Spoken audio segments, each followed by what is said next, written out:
Alright, hi guys. I apologize for deleting the other two videos, but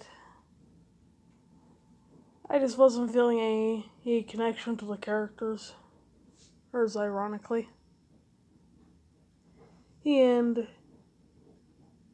the haircut that I use for those OCs, along with the color of the hair, is one that I more commonly use.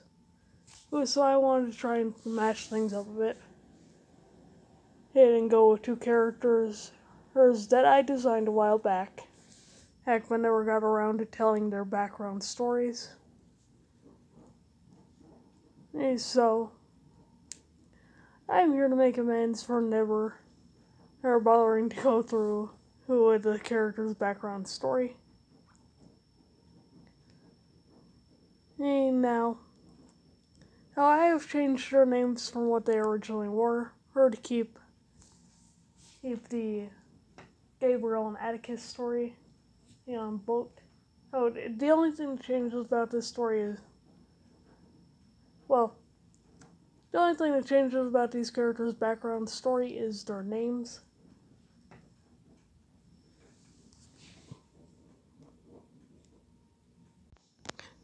Their original names were Thompson and Ryan. But I'm keeping their names as Gabriel and Atticus because I just prefer the sound of Gabriel and Atticus over Ryan and Thompson. I'm into more classic old-timey names like that. Also, I've kept the majority of the original characters' designs. The only thing that changed about Atticus's design is his gloves. As they were originally a striped pattern design, but I thought, why not change up the gloves to be looking a little less ridiculous? Because his original gloves didn't really go with the style. I'm still kind of not sure that they do, but they do look better than what I originally had planned. Now these two are from back when, I had absolutely horrendous taste in designing characters. So I chose to go through with these two, specifically because they were the best designed out of all my old characters. And I figured,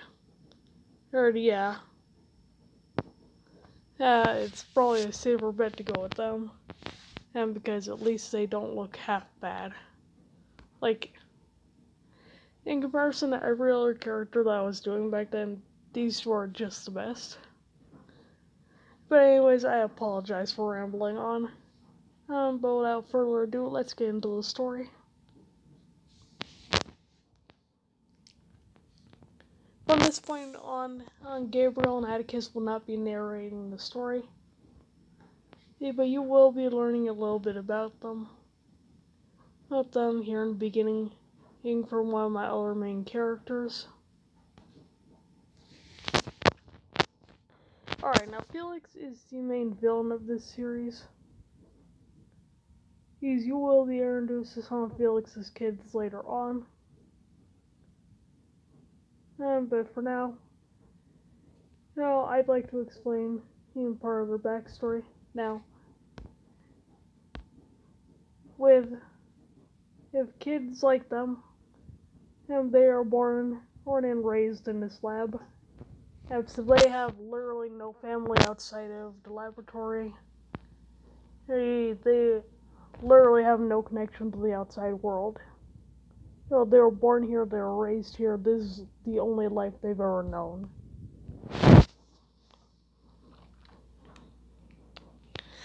And Felix puts it very bluntly right here. They are test subjects. They're not kids to him.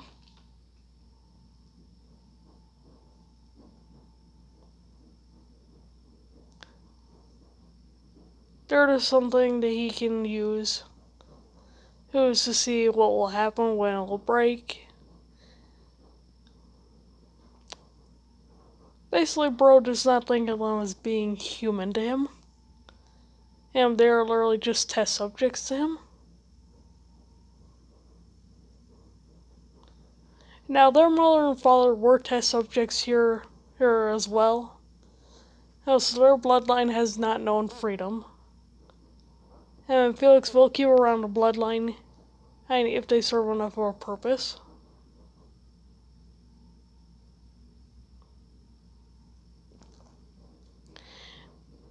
Now this gene is what I'm going to call the lookism effect. Now if you've seen Lookism on Netflix, this is what this gene is inspired by. Only for them it is a natural occurrence in the gene pool.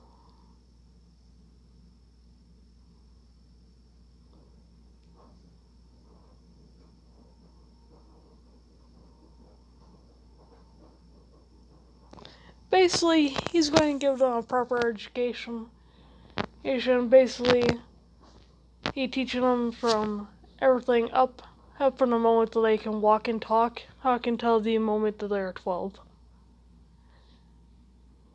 Basically, they're going through all 12 grades while they're literally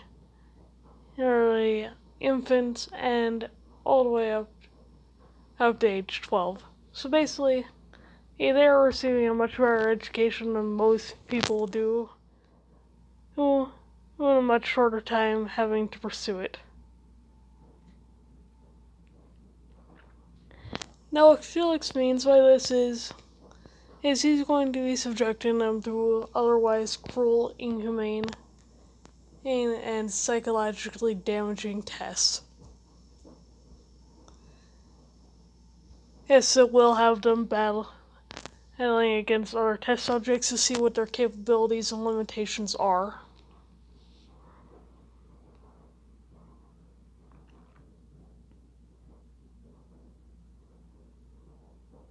Basically, the majority of Felix's test subjects tend to be beings that are highly intelligent or have a quicker capacity for learning.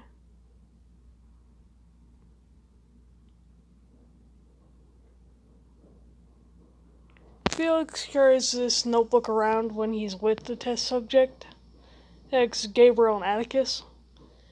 Think of this notebook like being a file on them. And where he writes shit down. Like how they're progressing, how their mental state is doing, and how they react to certain situations. That is basically what the damn log is.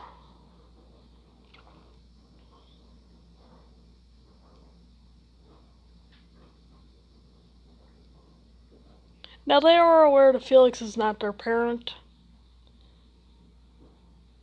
But it does not stop them from questioning who their parents are.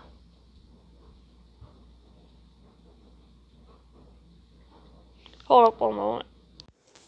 Sorry, I am in the middle of making food while I'm making this video. Oh, and the water just started boiling. Anyways, let's get back to the video.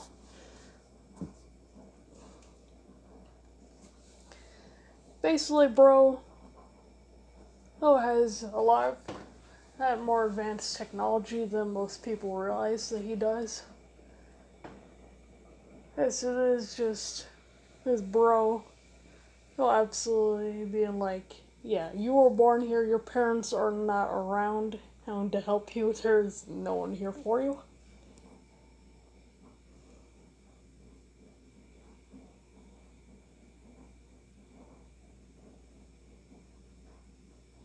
Basically, bro took DNA samples, and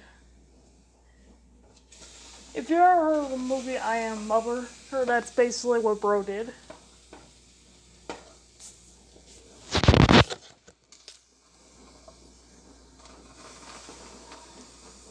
Think of that kind of technology, only not with the killer robots.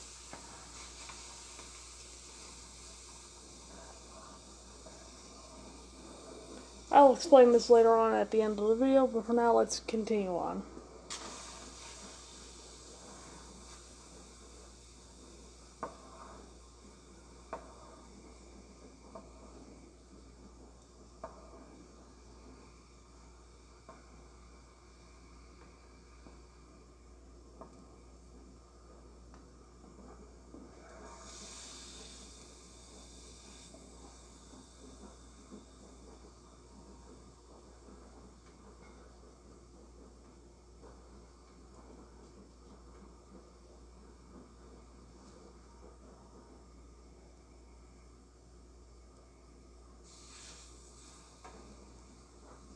Now, in this scene occurred in them earlier on than it would have normally.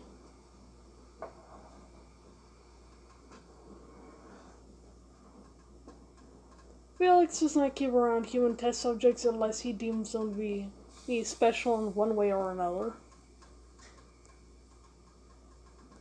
So basically, bro knew that there was something special about them and just chose to keep them around.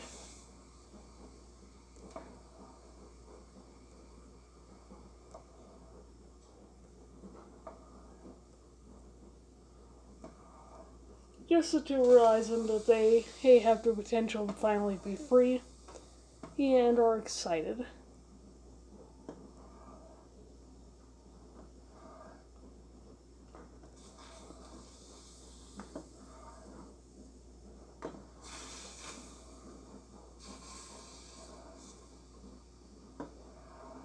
Felix made them very aware of their potential to have this genetic condition, and because he wanted them to basically just understand what was going on and not to be questioning him. Basically, bro wanted zero questions, just cooperation.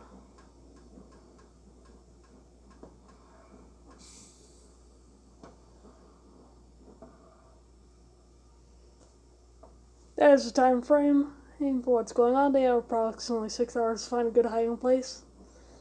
But the story will be continued next time. And bye, guys.